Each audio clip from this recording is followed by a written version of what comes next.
اس سے پہلے آیت کریمہ کے اندر یہ بات بیان کی گئی کہ اللہ تبارک و تعالیٰ نے منافقین کو مسلمانوں کی زبان سے یہ پیغام دیا کہ زمین میں فساد مت پھیلاؤ، تو ان لوگوں نے کہا ہم لوگ تو سنوارنے والے ہیں، ہم فسادی نہیں ہیں۔ تو اللہ تعالیٰ فرماتا ہے یہی فساد پھیلانے والے، کیونکہ حسد، جلن اور لالچ اور اس کے ساتھ ساتھ گھمنڈ آدمی کے اندر آ جائے تبھی فساد آتا ہے، اور انہیں اس کا شعور بھی نہیں ہو رہا ہے۔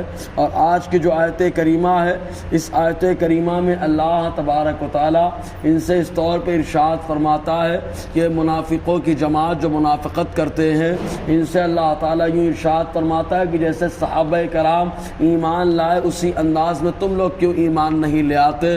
مطلب جیسے صحابہ خالی زبان سے ہی کلمہ نہیں پڑھتے بلکہ دل و جان سے حضور صلی اللہ علیہ وسلم کو مانتے، قرآن کو مانتے، اسلام کو مانتے ہیں، اسی انداز میں تم لوگ بھی ایمان لے آؤ۔ تو یہ منافقین کہتے ہیں ارے یہ سب بیوقوفوں کا کام ہے، ہم کیا ان کے انداز میں ایمان لے آئے؟ تو اللہ تعالیٰ ارشاد فرماتا ہے در حقیقت بے وقوف اور عقل سے خالی اور عالی یہ منافق ہے، ورنہ مخلص صحابہ کرام کی شان تو بہت ہی عرفہ و اعلیٰ ہے۔ تو اللہ تعالیٰ ارشاد فرماتا ہے وَإِذَا قِيلَ لَهُمْ آمِنُوا كَمَا آمَنَ النَّاسِ، اور جب کہا جائے ان لوگوں سے ایمان لے آؤ جیسے لوگ ایمان لائے، یعنی مخلص صحابہ کرام کی طرح ایمان لے آؤ۔ ان کی طرح یہی سے اندازہ لگائیے آپ کہ صحابہ کرام کا ایمان ایسا ایمان ہے کہ اللہ تعالیٰ نے رول ماڈل بنا دیا کہ تمام مسلمانوں کا ایمان اسی انداز میں ہونا چاہیے۔ چنانچہ صحابہ کرام عملی اعتبار سے بھی اعلیٰ اور کرداری اور گفتاری اعتبار سے بھی اعلیٰ، اور آقا علیہ السلام کی عظمت کو ماننے اور منوانے میں بھی بڑے اعلیٰ اللہ تعالیٰ نے بڑی شان عطا فرمائی۔ چنانچہ آپ صلح حدیبیہ کے موقع پر دیکھیں عروہ ابن مسعود ثقفی جو ایمان لائے بعد میں، اس وقت تک ایمان نہ لائے تھے، مکہ کے باشندوں کی طرف سے وہ قاصد بن کر کے آئے تھے حالات کا جائزہ لینے کے لیے۔ چنانچہ انہوں نے چند چیزیں دیکھنے کے بعد جا کر کے مکہ والوں سے بتایا کہ ایسے لوگ ہم نے نہیں دیکھے، کہ جیسے میں بہت سارے بادشاہوں کے پاس گیا، کسی بادشاہ کے درباری اور اس کی رعایا اور اس کے لوگ ایسی تعظیم نہیں کرتے جیسی تعظیم مصطفیٰ جان رحمت کے صحابہ ان کی کا تعظیم کرتے ہیں۔ چنانچہ حکم ملتا ہے تو دوڑ پڑتے ہیں، اگر وضو کرتے ہیں تو غسالہ زمین پہ گرنے بھی نہیں پاتا، اپنے ہاتھ میں لے کر کے چہرے پہ مل لیتے ہیں۔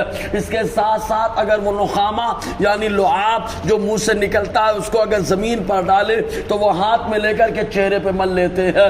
یہ انداز صحابہ کرام کا۔ مزید یہ کہ اگر وہ بال کٹائے تو ایسی صورت میں بال کو بھی زمین پہ گرنے نہیں دیتے، اس کو سمیٹ کر تبرکن رکھ لیتے ہیں۔ یہ انداز صحابہ کرام کا رہا۔ تو اللہ تعالیٰ فرماتا ہے کہ منافقوں سے جیسے ایمان یہ صحابہ لائے، یہ آقا علیہ السلام کے مخلص صحابہ، ویسے اے منافقوں تم لوگ بھی ایمان لے آؤ۔ تب ایسی صورت میں منافق کہتے انؤمن کما آمن السفہاء، کیا ہم ایمان لے آئیں جیسے یہ ایمان لائے، یہ جیسے بے وقوف ایمان لائے؟ تو صحابہ کو بے وقوف ان لوگوں نے کہا۔